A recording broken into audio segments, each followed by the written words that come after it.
जी और स्वर्गीय पूर्व प्रधानमंत्री लाल बहादुर शास्त्री जी, ये निरंतर हमारे लिए प्रेरणा का स्रोत है। इसके लिए उनके समाधि स्थली पे जाना, श्रद्धांजलि फूल अर्पण करना, मन का सुमन भाव अर्पण करना, ये प्रतिवर्ष होता है।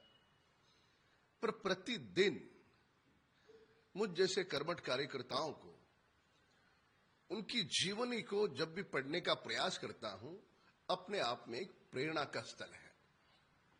सर, आरएसएस के 100 साल जो है वो दिया है कि डेमोग्राफी जो चेंज हो रही है उसका जो रोड मैप है वो जो संघ है उनके पास है। इस तरीके के बयान को आप कैसे देखें? डेमोग्राफी के कई पहले भी विवाद जो है वो सामने आए हुए थे।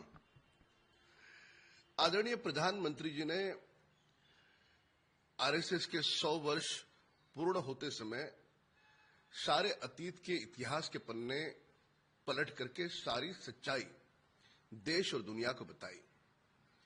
संघ का स्वयंसेवक वह व्यक्ति है जो किरदार तो निभाता है, राष्ट्र निर्माण का काम तो करता है, त्याग और समर्पित जीवन जीते हुए पर्दे के पीछे रहने वाला ही किरदार है। उसके आत्मा को भी अगर टटोल करके पूछा जाए कि प्रथम आपको रखे, आपके परिवार को रखे या राष्ट्र को रखे, तो गहरे नींद में भी वो एक ही जवाब देगा कि राष्ट्र प्रथम। और यही बातें आदरणीय प्रधानमंत्री जी ने बताई। कहीं पर भी आपदा हो, कहीं त्रासदी हो, कहीं पर कोई पीड़ित परिवार हो, हमारे साहसी फौज के साथ साथ पहुंचने वाले अगर देश में कोई है तो आरएसएस के स्वयंसेवक है। इस बात को स्वीकार करना होगा। कभी वे मीडिया के कैमरा के सामने नहीं आते, किसी बूम पर बात करते हुए आपको दिखेंगे नहीं, पर खुद की जान को जोखिम में डालकर आपदा में, त्रासदी में सबसे पहले उतरने वाले संघ के स्वयंसेवक हैं। उनके खून की रगों रगों में, उनके मन के हर भाव में केवल राष्ट्र निर्माण, राष्ट्र का उत्थान, लोकतंत्र के अंतिम पायदान पर जो गरीब से गरीब व्यक्ति है उसका हाथ पकड़ करके उसे कैसे ऊपर लाया जाए, यही सपना है, यही संकल्प है और यही कार्य है। डेमोग्राफी की इस तरीके की बात कर रहे हैं, आपको क्या लगता है कौन इन डेमोग्राफी चेंज करने के पीछे लग रहा है? जिस तरीके से बात की जा रही है डेमोग्राफी चेंज करने की, किसे कारण मानते हैं कि इन सारी चीज़ों को मोटिवेट किया जा रहा है जिससे डेमोग्राफी चेंज की जाए? डेमोग्राफी चेंज करने की बात जो है बार बार कही जा रही है, प्रधानमंत्री खुद इससे कह रहे हैं। किसे कारण मानते हैं जो डेमोग्राफी चेंज करने की बात कही जा रही है उसको मोटिवेट किया जा रहा है?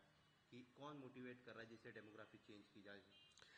नहीं, हमें होलिस्टिक अप्रोच के साथ आदरणीय प्रधानमंत्री जी के इन बातों को देखने की आवश्यकता है।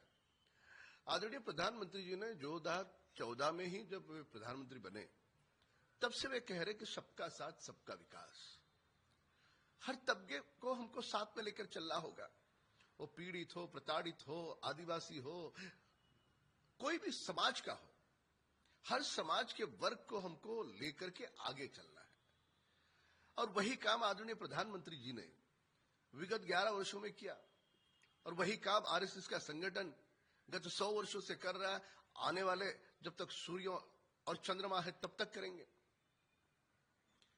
तो सब दूर एकात्मता का भाव, वह उनकी बातों से झलकता है। हाल ही में इंडिया पाकिस्तान का मैच हुआ, अब हमने मैच नहीं देखा, जो लोग ने मैच देखा है वो लोग देशद्रोही हैं और हमने ऑपरेशन सिंदूर के तहत जो है हमने मैच नहीं देखा। उनके इस बयान को कैसे देखते हैं आप? श्रीमान उद्धव ठाकरे जी के जो मार्गदर्शक होंगे या उनको जो भी एडवाइस देने वाले होंगे, शायद उन्होंने पूरी तरह से उद्धव ठाकरे जी की सुपारी ली है कि ये 90% तो खत्म हो चुके हैं, बच्चे कुछ 10% भी इन्हें खत्म करने का है। क्या बयान दे रहे हो आप? सारा देश मैच देख रहा था, राष्ट्र प्रेम के साथ देख रहा था कि हम भारत फिर से एक बार खेल के मैदान में भी जीते। उनको तुम देशद्रोही कहोगे? देशद्रोही तो वे लोग कहलाएंगे जो ऑपरेशन सिंदूर पर सवाल उठा करके हमारे फौज को पूरे विश्व के सामने जो नीचा दिखा रहे थे, वे लोग देशद्रोही कहलाएंगे। श्रीमान उद्धव ठाकरे जी, आपका क्या बयान था? आपका जो बयान, अंतर्मुख होकर के दर्पण के सामने अपने चेहरे को देखना और स्वर्गीय पिता बाला साहब ठाकरे जी को याद करना, आपको स्वयं पता चलेगा कि आपका खुद का बयान उस समय भी देशद्रोही था और कल जो आप बोल गए वो भी देशद्रोही बयान है। इसलिए संस्कृत में एक श्लोक आता है, विनाश काले विपरीत बुद्धि। इंडिया पाकिस्तान का मैच वो हमने देखा है, लेकिन ट्रॉफी जो है वो ये कह रहे हैं कि अगर इंडिया वालों को ट्रॉफी चाहिए तो यहाँ आके ट्रॉफी लेके जाए। इंडिया मैच जीती, लाखों लोगों ने उन्हें सपोर्ट किया, इंडिया के लोगों ने सपोर्ट किया, बाहर के लोगों ने भी सपोर्ट किया, और अब एसीसी के पर्सन का इस तरीके से बयान किया अगर ट्रॉफी चाहिए तो यहाँ से ले जाइए। देखिए, ये घमंड है, ये गुरूर है, और इतिहास के पन्ने अगर टटोल करके देखो तो ना किसी का घमंड शेष रहा है, ना किसी का गुरूर शेष रहा है। भारत तो जीत चुका है, भारत के हर दिलों में ट्रॉफी आ चुकी है। पाकिस्तान यदि ट्रॉफी चोरी करके घर ले जाता है तो वो जीता नहीं है। पाकिस्तान ने उनकी असली पहचान सारे विश्व को बताई कि किस प्रकार से चोर है, किस प्रकार से आतंकवाद को वो पनाह देते हैं। ये सारी बातें सामने आई हैं। तो इसलिए ये जो घमंड के जो बादशाह है, ये इस बात को कान खोल करके सुन ले।